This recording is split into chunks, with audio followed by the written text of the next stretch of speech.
Alright, hey guys, it's been a minute ever since I've done a video. Not necessarily because I've been trying to avoid anything, life has taken over. I am a full-time working, homeschooling, single mom, so it is what it is. But today, I'm going to make something that is simple and, well, hopefully generally simple and pretty easy. I will say probably, maybe you may...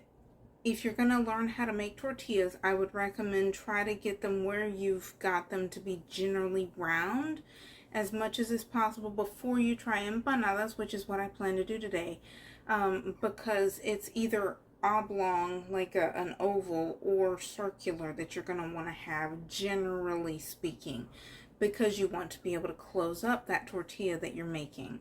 So hopefully this is a little bit of explanation, preparation, I guess, and so we're getting ready to get this going. This is empanadas. Okay, since we are getting ready, I'm only going to do for me and my boys, okay? So therefore, I'm probably going to have about 10 empanadas in total. So I want to go ahead and start to get this oil heating up right now.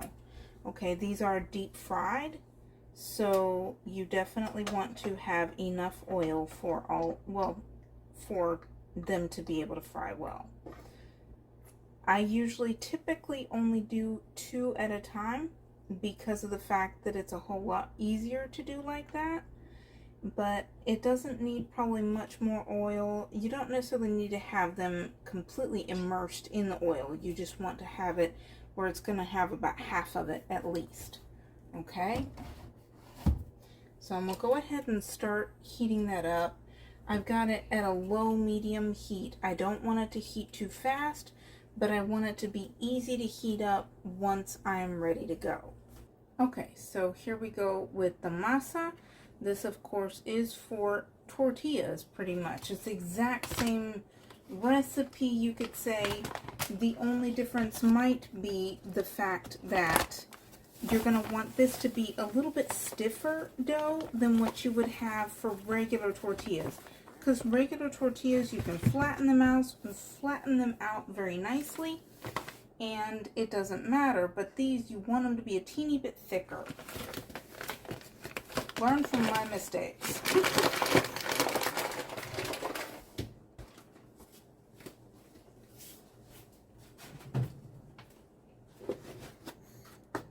Of course, as you know, next is the water, which of course, if you don't use well water like they do here, then of course you can definitely take straight from the tap.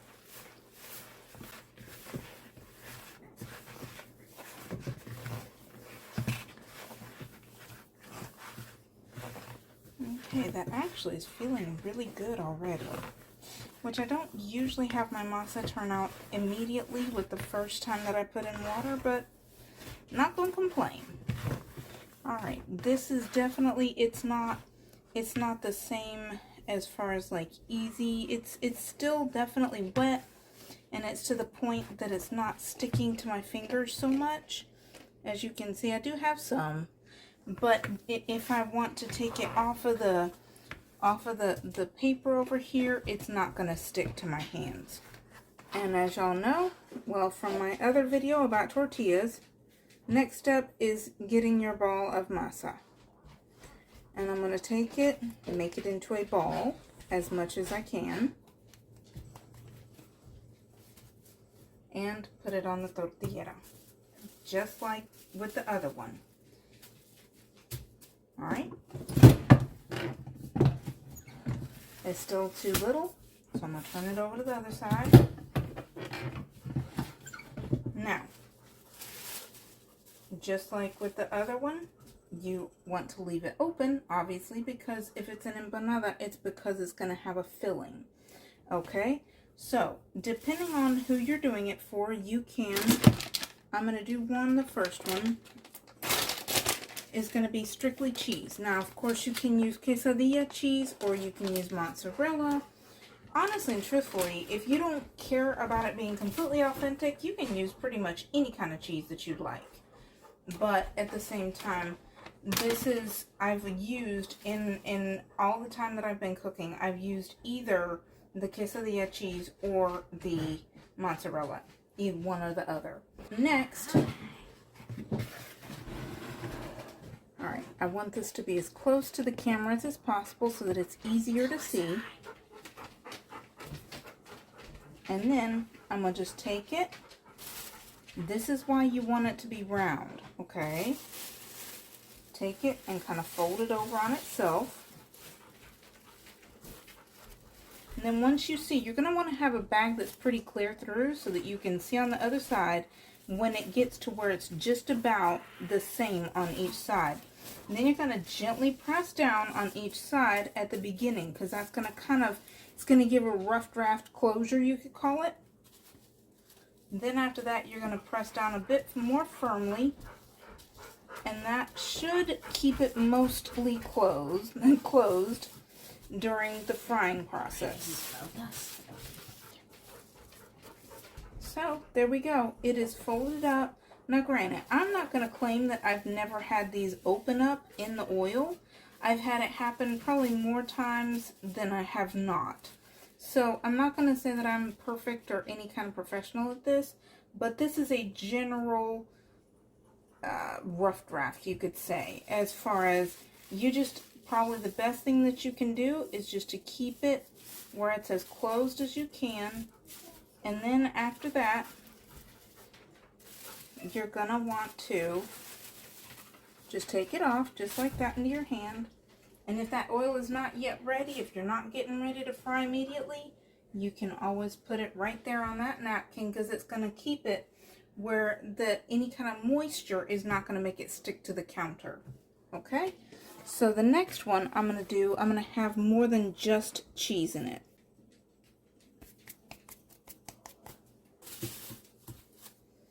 My older son especially generally likes turkey in his quesadillas or empanadas, so I'm going to put some turkey in there for him.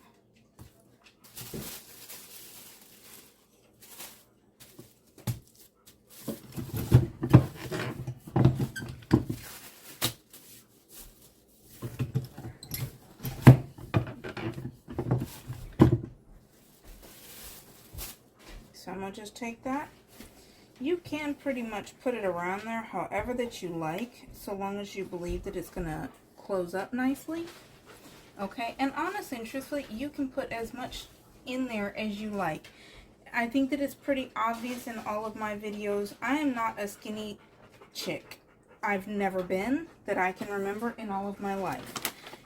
And so I often fill these things more than I have seen any other Hispanics do it, which is probably one of the reasons that it comes open in the oil. So maybe you shouldn't fill it as much as I do. Maybe that's the trick. But this is how I do it. So, but it's yummy. So who cares, right? Looks are only but so important. So this time it's going to need to be a little bit more careful, because you have that turkey right there that is not likely to bend very easily. So I'm going to kind of keep my hand there in the middle, and then it's going to come over onto the side. I want to be able to see, okay? Now this one is probably going to be a pain. I'm not going to lie. But like I already said, I generally fill them too much. Yeah. Okay, as you can see, it's probably going to open up in the oil. I'm going to do it a little bit more, but at the same time, it probably is going to open up in the oil. So be it. Life goes on, won't it? If food ain't the prettiest, so long as it tastes good, who cares? The flavor is what is important. And then this one, because of that, I'm going to turn it over to the other side and see if I can't also do it again from this side, okay? Now, some of that cheese is already out of there, so it's probably going to start to open up just where that cheese is, but it is what it is. And there we go. It's got some filling in it. You can do anything inside of an empanada, quite literally. You can put cheese, you can put meat. I know that there is a dish that I have made a few times, not so much here at my house because it tends to be a bit more spicy. But I made tinga one time, which is a shredded chicken put in a salsa with tomato and chipotle peppers, and also with strips of onion in it. And those are typically eaten with tostadas. And one time I didn't have the money for the tostadas, and so I just went ahead and made empanadas with it. So, and it worked just like that, because then you still have that fried, teeny bit crispy flavor that went right along with it. So there we go. So I'm going to finish these up and get them ready for the oil. And in the meantime, I will see y'all in a minute once we're ready. Now, I just turned up the heat of the oil just a little bit. It's at medium heat. But in the meantime, I've got another little ball. You probably can't see it. It's barely out of camera. Teeny little ball of masa that I'm just going to use to test the oil. You may be able to see, especially since this time I've got the camera a bit closer to the frying pan, so you may be able to see this time instead of like with the flautas. If it's ready, it should start to boil. You see that it's starting to have all sorts of bubbles coming out of it, because it is frying. That's neat. That oil is ready. So what I'm going to do first is I'm going to take this out. Since this oil is ready, I don't need to worry about it anymore, and I don't want that to stay in there and keep on frying. It's unnecessary. You can obviously leave it in there as you wish, obviously, even though we're not on the Princess Bride, but as you wish. So, here we go. I'm going to do the first one. The one thing that you're going to see too is that I'm trying to make sure that all of the corners, it is as completely closed as I can make it. Okay? So then I'm going to put that in that oil. And then I'm going to take this and kind of get that oil to kind of rush over it, if you could call it like that. And that is going to make it to start to fry on that side as well, because the oil that's going on the top of it is definitely hot as well, even though it's cooled down a slight little bit with the addition of the empanada, but it's still very hot.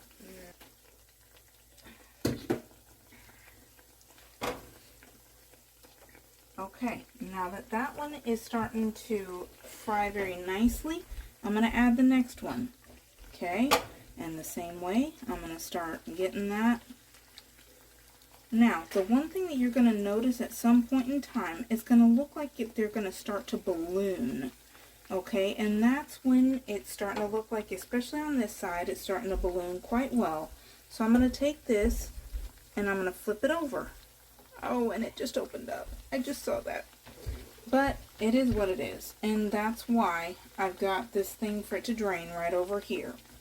But in the meantime, I'm going to continue to just kind of get that oil to flow over that masa, the empanada. And it's going to start to balloon up in just a minute as well. And I'll be able to get it flipped over. Now, of course, it's not completely cooked on this side. You're going to want to flip it back over, but at least this way, it's going to make it where it's not going to be holding in all of that oil. Even though it opened up a teeny bit, it's not going to hold in all that oil because of the fact that you flipped it before it got too balloony.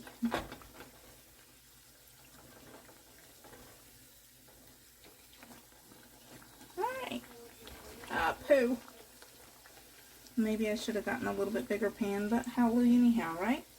Okay, but actually this is kind of the way that I've done it ever since I started making empanadas. So they usually are kind of stuck together, not stuck together, but they're pretty close in the pan. So we do have a teeny bit of room in between them.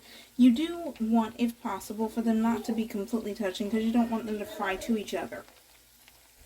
Now, I'm not going to leave these in here for too super long. All you need is enough for them to get a little bit golden, or for the cheese to melt, and then of course for the masa to cook, which it should not take all that long.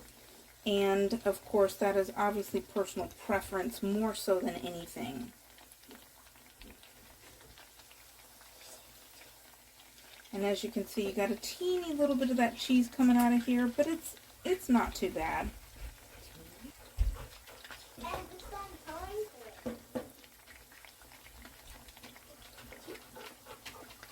Okay, here we go with the last little flip.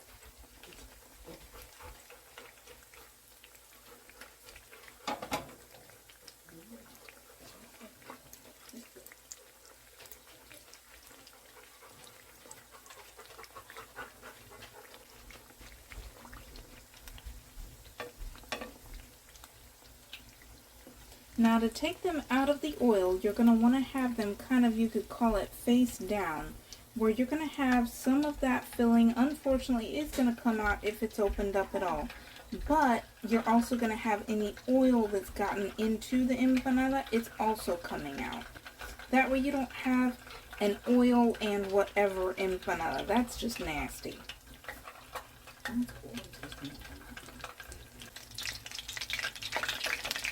Okay, so here we go.